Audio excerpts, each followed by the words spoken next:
With everything in the world going on right now, war is at the forefront of our imagination, especially with how 2026 started off. I mean, this is crazy. This year might top 2020, and that's saying something. And as a young man, personally, war looks kind of cool, to be honest. Now, is it cool actually? No, it's not. War sucks. But let's be honest, those recruitment videos are getting to me, getting to all of us. And what's the military's best form of recruitment?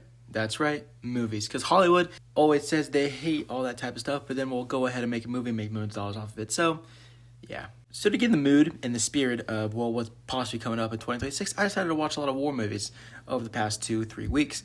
Let me tell you something. And obviously, that makes sense. It's kind of hard for a movie and a regular story in general to play out through war, especially because there's a lot of moving parts. Now, there's some stories like Unbroken that were just obviously meant to be a Hollywood movie. Most of them are not like that, especially because there's a lot of people in war, a lot of different things. So to make a narrative from that is a very difficult thing. So that leads most war movies to be historically inaccurate, which is a pet peeve of mine because my autistic ass cannot handle that. Or it just leads them to just being not good in a form of U.S. propaganda or other country propaganda, you know. But there were 3 movies that stuck out to me when I went on this spree of watching movies. Those ones being Black Hawk Down, Warfare, and The Outpost. And that's because these 3 movies all share 3 similar things. The realism, the storytelling, and the characters. And that's because all 3 of these aspects come together and culminate to create not only an amazing movie, but also a realistic one. Now, that's why those 3 movies, at least for me, excel. But why do some, and often most war movies, fail? And that's because they often lack realism, but because they try to impose the meaning too quickly. They explain, justify, or sentimentalize violence in a way that smooths over the fundamental truth of combat, that war is not a story, it's hell. And that's why movies like Black Hawk Down, The Outpost, and Warfare exceed for me. Because they're not focused on storytelling, or at least a additional narrative, but instead telling the story of how it actually went down, and make you endure what those people went through. Watching some of these movies, actually watching all 3 of these movies, sucks. Because it's a harsh environment. And you don't feel like it's been romanticized, but you feel like, wow, this sucks. I would not want to do this. And I believe Black Hawk Down is a very good example of this. Famously, Black Hawk Down resists the structure of a conventional plot. There is no hero's journey, no clean rise and fall, no moral resolution waiting in the end. Instead, the film operates as a pressure chamber. Plans collapse almost immediately.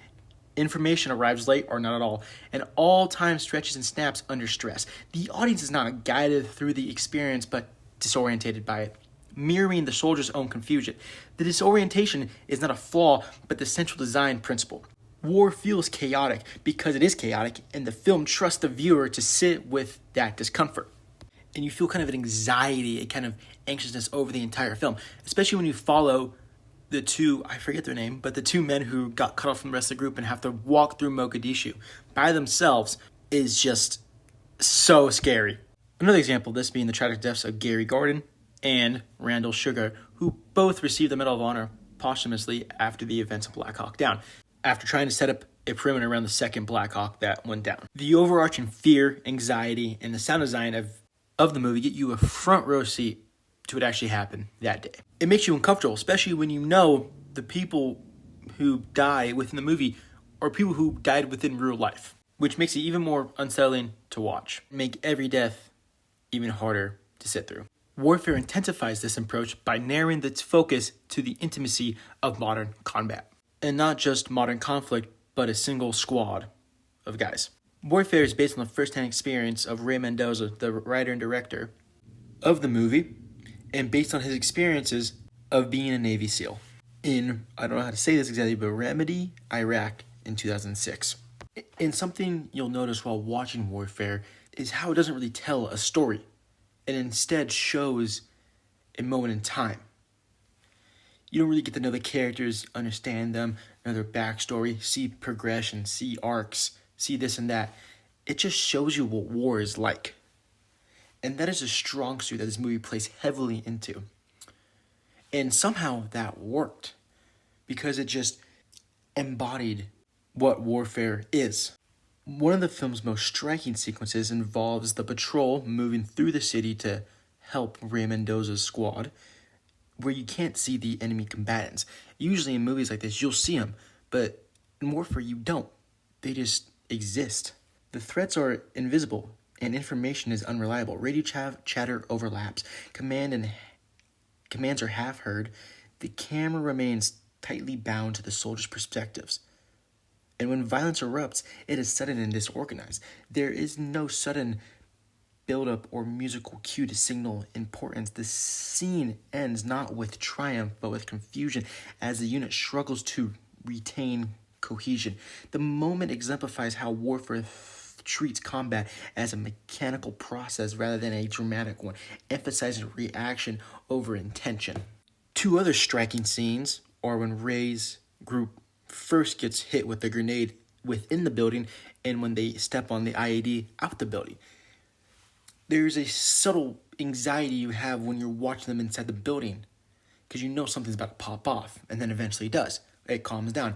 They try to get out towards the Bradley, but then they step on an IED, and everything goes silent. There's multiple points within the movie where there is just silence or where there is just no noise. And these scenes should not work. Movies is a visual storytelling. It's visual. And so how does a movie where there is just silence work? This is not the 1920s anymore. There's no silent movies anymore. Those silent moments show how disorganized and how disorientating war can be, especially when you get blown up. I mean, I've never been blown up before, but I cannot imagine how you feel or how stuff sounds or anything like that. Death in all three films is handled with similar restraint. In Black Hawk Down, characters die abruptly, often without the audience fully realizing who has been hit until moments later. The perfect example of this is Dominic Pilla. May he rest in peace. We only get introduced to him after his death, which is really unfortunate. There is no orchestrated well or lingering farewell. In warfare, this approach becomes even more stark. During a close quarters engagement, a soldier is killed mid-moment. His death registered almost accidentally as a camera shifts focus to the next threat. The lack of ceremony makes the loss feel disturbingly real. Death is not symbolic. It is procedural. This mechanical treatment establishes credibility and rises the stakes of every encounter as the audience learns that no character is protected by a narrative importance. The Outpost, which is my favorite movie of the three, tells the story of the Battle of Kamdesh and the combat outpost Keating, a small U.S. Army base in Afghanistan during the war in Afghanistan, and also probably the worst placed military outpost I've ever seen. It is in the bottom of a canyon. I'll put it up here on screen. It is literally in the bottom of a canyon with 1,000 rock walls on the side, with the only exit and entrance being by helicopter. And in what way does that seem advantageous? And the actual Battle of Kamdesh only happens in the last 45 minutes of the movie, of a 2-hour-long movie. That's because you spend the whole rest of the movie learning the characters and being with them and learning the bond they have. Their banter, their jokes, their pranks. You really get to understand these guys. You really get to understand who they are or who they were. You also have the small attacks the Taliban took on the base leading up to the final attack, and how the Taliban was planning on attacking it for a while at that point, with some of the villagers in the neighboring town of Kamdesh, which is where the battle got its name, not being very supportive or even really liking the United States. And when the battle begins, it does not feel like a dramatic turning point, but the inevitable consequence of an exposed position. The camera frequently remains grounded, showing soldiers firing uphill at enemies they cannot clearly see. Like Black Hawk Down and Warfield, the film refuses to offer clarity or reassurance. The environment itself becomes an antagonist, emphasizing how little control the soldiers truly have. I mean, they were outnumbered. They had about 53 people at Camp Keating, compared to about 300 to 400 Taliban insurgents. That is not a very good recipe to have. And the battle, if you watch the movie, is chaotic. It is gritty. And you don't know what's going on half the time. I mean, it was very hard to watch and comprehend, which is how I imagine war would be in the first place. Across all three films, individual heroism is replaced by collective obligation. There is no chosen protagonist or moral center. Instead, meaning emerges through mutual dependence, or such as cover me, or move are not inspirational slogans but survival mechanics. In warfare, this is especially evident during scenes where soldiers drag wounded teammates out of danger despite overwhelming fire. These moments are not framed as noble sacrifices, but as instinctive responses rooted in shared responsibility. Identity becomes collective, and purpose becomes immediate. Importantly, these films resist portraying war as glorious. Competence does not lead to victory, only temporary survival. In The Outpost, acts of extraordinary bravery result in devastating losses rather than triumph, as we tragically lost 8 U.S. service members that day. Also, Clint Romashaw got a Medal of Honor for his heroism within the Battle of Kamdesh. Shout out to him. He's a dog. In warfare, even successful engagements leave soldiers shaken by dismissed. The films do not argue whether war is noble or pointless. They simply show a relentless, exhausting, and morally narrowing part of human nature. Technical authenticity underpins the emotional truth. Weapons sound correct, commands are clipped, mistakes occur, and warfare, overlapping radio chatter, and distorted audio plays the audience inside the confusion rather than above it. And also, they actually use military slang and language that is hard to know what's really going on. This realism is not decorative but functional. Once the audience's body believes the danger, the emotional impact follows naturally. But I want to go a little deeper into these movies. In inherently unwinnable situation, the core idea of The Outpost is being asked to survive in a position that is strategically flawed. The soldiers are not incompetent, they are disciplined, alert, and experienced. The danger comes from the terrain that favors the enemy, limited resources, constant exposure. The Outpost is designed by bureaucracy, not battlefield logic, and the fact that the only way out of the comp is by helicopter. I don't think I need to explain how bad that is. And the fact that people actually approve this to happen in real life is insane. The film quietly critiques how systems make decisions far from the people who pay for them. When the attack comes, it does not feel like a surprise, but it feels like an inevitability. Because the whole time they were there, the Taliban was taking pop shots at him, increasingly getting closer and closer and closer, lining their sights in towards the base with their artillery. And a bunch of desk boys made a decision to make Camp Keating in the complete most unwinnable situation ever. And it's honestly disrespectful towards our service members and our military members that we treat them like such dog do, that we say to put them in a situation and say, yeah, you have to protect this. 3 of the station commanders, or comp commanders, died while protecting it. One of them died, General Keating, who is what the base got named after, died because the roads were so bad his command vehicle fell off the side of a cliff and he killed him. And they still decided to protect that place. They still decided the government still decided to be like, yeah, that's a safe spot. What? I'm sorry for our service members that they should have never been there in the first place. War as endurance, not strategy. Unlike war films focused on clever tactics or sweeping victories like we see in like Waterloo or Napoleon, The Outpost shows war as a long-term pressure. Much of the movie is waiting, guard shift, patrols, repairs, boredom edged with dread, pranks, calls back to family members. When combat finally erupts, it is an overwhelming and chaotic. There is no clever rehearsal, no moment where intelligence outsmarts violence. Survival depends on endurance, coordination, and luck. The battle happened on Saturday, October 3rd. They were supposed to leave Camp Keating on the 6th of October. Do you think there was not some colluding maybe in there? Brotherhood over ideology. The soldiers in The Outpost are not framed as fighting for grand ideals. They fight for the person in the next fighting position, the wounded who can't move, the shared understanding that no one gets left behind. Heroism in the films is quiet and immediate. It appears in acts like dragging a wounded friend up a hill under fire or continuing to fight despite exhausted in fear. The movie suggests that in war, meaning shrinks to human scale. It's not about communism or capitalism, ideology, religion. It's about protecting your brother and making sure they get home as well as you do.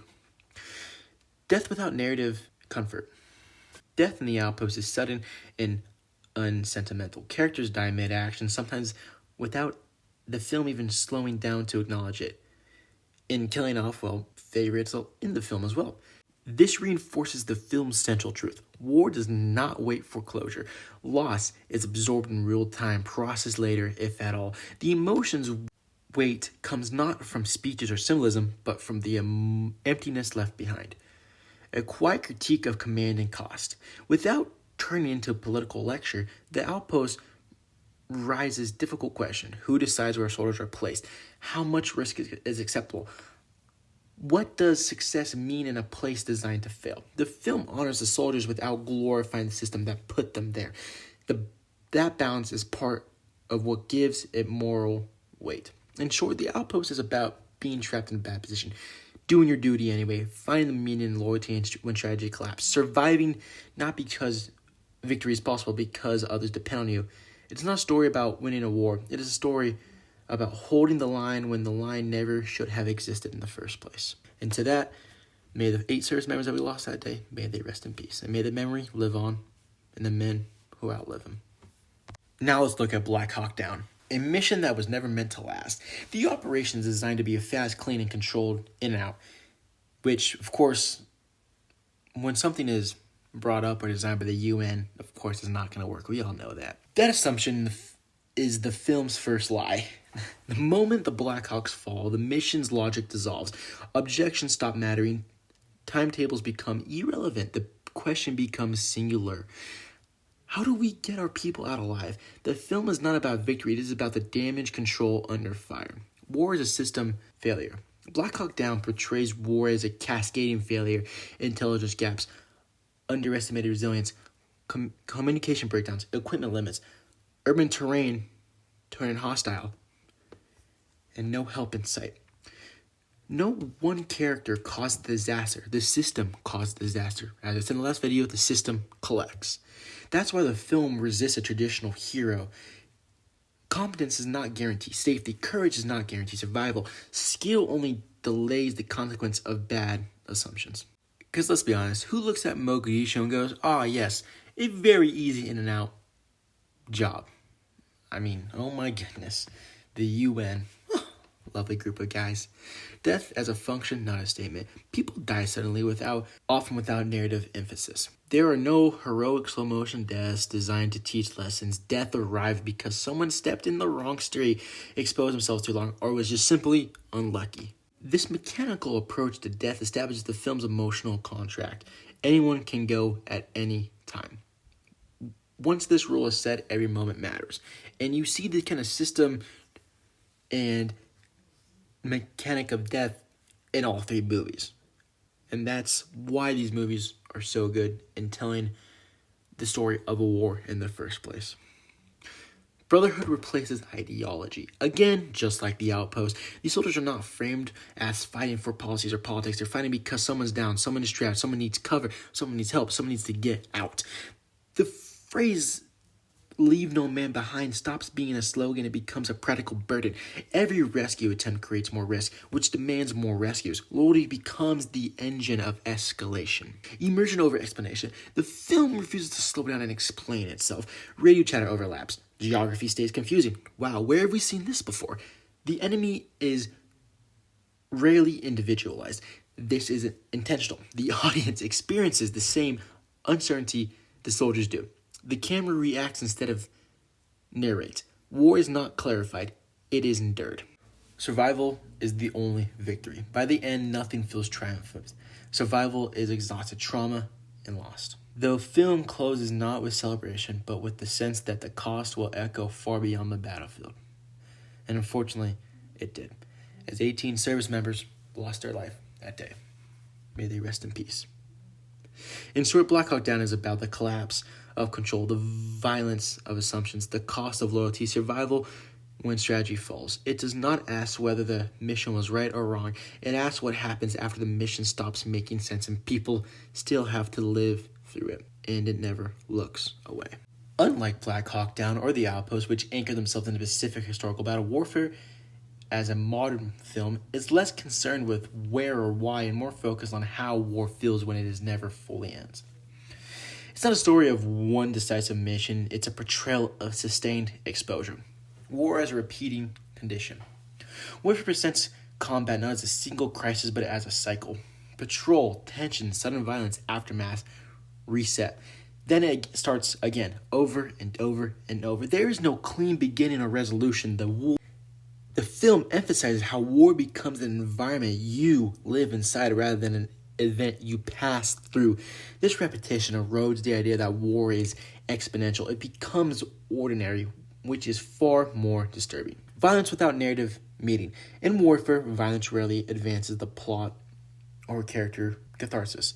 People are injured or killed during routine operations in moments of boredom because of miscommunication without clear enemy presence. There is no symbolic payoff. Violence does not explain itself. This absence of narrative meaning reflects how soldiers experience conflict and prolonged engagement, not as story, but as incidents. Emotional numbness as survival. This film pays close attention to psychological coping mechanisms of soldiers, dark humor, emotional detachment, mechanical professionalism, suppressed fear. These aren't character flaws, they are survival tools. As any of you who've talked to former service members or veterans, you'll know that they have probably some of the darkest humor known to man, which makes sense because, well, that's the only way you can cope with the things you've seen within war itself. The longer the conflict drags on, the less space there is for reflection. Feeling too much becomes dangerous. More ambiguity without commentary. Warfare avoids overt moral judgment. Orders are followed, mistakes are made, consequences happen. The film does not tell the audience how to feel. Instead, it presents ethical, murky situations and allows discomfort to sit unresolved. So much of us in the West here want to be told how to feel, want to be told what to do. There's a clear left and right. And as I've made a video about this before, most stuff is not clear. In fact, I'd say 99% of stuff is in the gray area where it's not cut and dry. And we don't like that discomfort. People don't want to be discomfort. People don't want to be like, whoa, what do I believe in? What is going on? Is this right? Is this righteous? People don't want to sit there and be discomforted by that because they want to search for the right thing. The problem is that's not how life works. You got to be uncomfortable to grow. You got to be uncomfortable and realize what is going on right now. Do I really have an opinion about this? And if you don't have an opinion about it, that's fine. You don't need to have an extreme opinion on everything in the world. But you also have to sit in that discomfort and go, what do I actually stand for? What do I actually believe in? It allows discomfort to sit unresolved. This restraint mirrors the reality of modern warfare, where clear moral narratives rarely survive contact within complexity. Now, obviously, terrorists are bad. I don't think I have to say that, right? But the whole war in Afghanistan, the whole war in the Middle East, how ethical was that? How meaningful was that? Did we actually have a meaningful impact? Those are the things this film is trying to show. And was the lives of young Americans worth it? Was the lives ultimately changed forever worth it in this situation? I'm not saying that we should have fought terrorists. No, I'm fine fighting with terrorists. But is the way you went about it the correct, proper way? And warfare shows you the true consequences of boots-on-the-ground soldiers. The body as a battlefield. More than ideology, the film centers on physical toil, fatigue, injury, hypervigilance, long-term trauma. War is shown as something that inhibits the body even when guns are quiet. The damage lingers. In short, warfare is about the normalization of violence, the erosion of meaning, psychological survival under constant threat. War as a condition, not a climax. It doesn't ask what is the mission. It asks what does it do to people when this becomes their normal. And that question lingers long after the film ends. And that is the beauty of these films, in my opinion. It's not about ideology. It's not about good guy this, good guy that.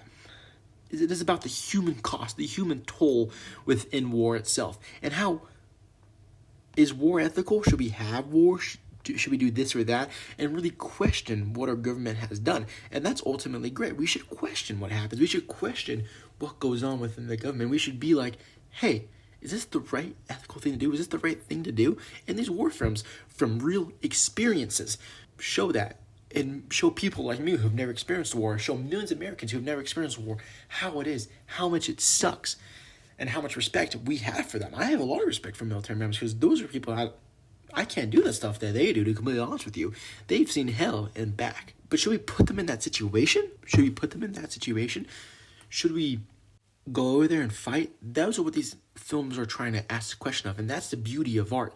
Art is trying to ask questions, not necessarily for answers, but for a discussion and to open discussion. So much in recent culture, especially in the United States, we don't have discussion. We have extremists, left and right, and discussion has been thrown out the window completely. But we need discussion. We need to understand the people of our community.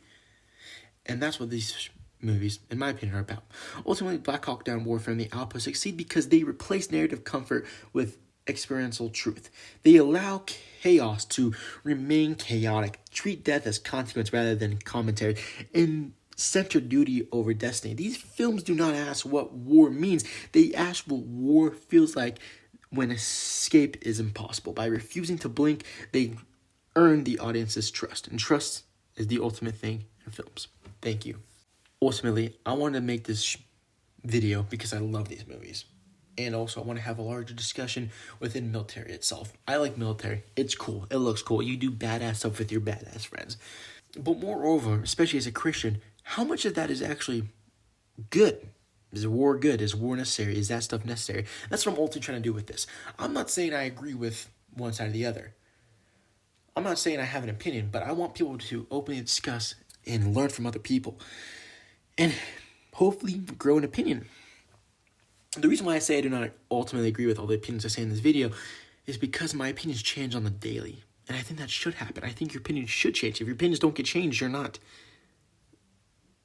learning, you're not growing, you're stuck in an echo chamber designed to keep you locked up in your own mind.